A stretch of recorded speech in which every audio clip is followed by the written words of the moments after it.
নদীর জন্য পানি রাখতে হবে, কারণ নদীর উপর কেবল মানুষের হক নয়, সকল প্রাণের হক আছে। আন্তর্জাতিক ফোরামে তুলে আন্তর্জাতিক আইন অনুযায়ী আমরা আমাদের পানির ন্যায্য হিসা আদায় করব। মৌলানা ভাসানী 1976 সালে যখন ওই ভারত গঙ্গায় বাদ দিয়েছিল, ফরাক্কায় বাদ দিয়েছিল, সেই ফরাক্কাবাদের বিরুদ্ধে পানির ন্যায্য হিস্যার দাবিতে লং মার্চ করেছিলেন।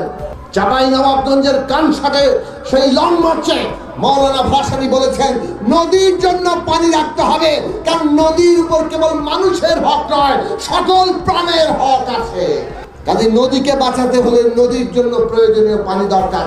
1/3 পানি নদীর জন্য রাখতে হবে, আর বাকি পানি কৃষিকাজে ব্যয় হওয়ার জন্য যথাযথভাবে বন্টন করতে হবে। সেই বন্টন করার জন্য বাংলাদেশের বর্তমান অন্তর্বর্তী সরকারকে আমরা বলি অবিলম্বে আমাদের 54টি অভিন্ন নদীর ন্যায্য হিস্যার জন্য ভারতের সাথে আলোচনার উদ্যোগ নেন। ভারত যদি আমাদেরকে পানির ন্যায্য হিস্যা না দেয়, প্রত্যেকটি প্রশ্নকে আন্তর্জাতিক ফোরামে আমাদেরকে তুলতে হবে। আন্তর্জাতিক ফোরামে তুলে আন্তর্জাতিক আইন অনুযায়ী আমরা আমাদের পানির ন্যায্য হিস্যা আদায় করব। সেই জন্য আমাদের জনগণের ঐক্য দরকার। আজকে এই তিস্তা বাঁচাও যে লড়াই, আপনাদের ঐক্যবদ্ধ সংগ্রাম সারা দুনিয়ার কাছে আমাদের দাবি তুলে ধরবে যে আমাদেরকে তারা আমাদের পানির ন্যায্য হিস্যা থেকে বঞ্চিত করছে, আমাদের দেশের প্রাণ প্রকৃতি, আমাদের দেশের মানুষকে তারা হত্যা করছে।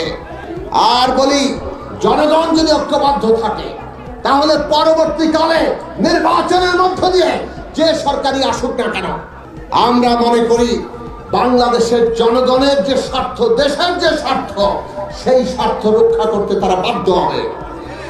আপনারা যদি ঐক্যবদ্ধ থাকেন, জনগণ যদি ঐক্যবদ্ধ থাকে, কোন ফ্যাসিস্ট ক্ষমতায় থাকতে পারে না। জনগণ যদি ঐক্যবদ্ধ থাকে, আগামী দিনে যেমন দেশের ভেতরে গণতন্ত্র আসবে, তেমনি আন্তর্জাতিক ভাবেও আমরা আমাদের ন্যায্য হিস্যা আদায় করতে পারবো। কাজেই এই যে লড়াই, তিস্তা রক্ষার লড়াই, এটাই দেশের মাটি মানুষের লড়াই, প্রকৃতির লড়াই, মানুষের স্বার্থের লড়াই, মর্যাদার লড়াই, অধিকারের লড়াই। এই লড়াইকে আমাদের সফল করতে হবে। সেই জন্য ঐক্যবদ্ধ থাকুন, আরো জনগণকে ঐক্যবদ্ধ করুন এবং সমস্যারে আওয়াজ তুলুন। আমরা আমাদের পানির ন্যায্য হিস্যা চাই। পানির ন্যায্য হিস্যা প্রতিষ্ঠা করতে পারলে এই পানি আমরা কিভাবে ব্যবহার করব, তিস্তা নিয়ে কি মহাপরিকল্পনা আমরা করব, সেটা বাংলাদেশের অখণ্ড একক অধিকার। বাংলাদেশ ঠিক করবে তার দেশের স্বার্থ, তার দেশের পানি তারা কিভাবে ব্যবহার করবে, প্রকৃতির জন্য কতটা রাখবো, আমাদের কৃষিকাজের জন্য কতটা ব্যবহার করব, নদীতে কোন ধরনের মহাপরিকল্পনা নিলে প্রাণ প্রকৃতি রক্ষা পায়।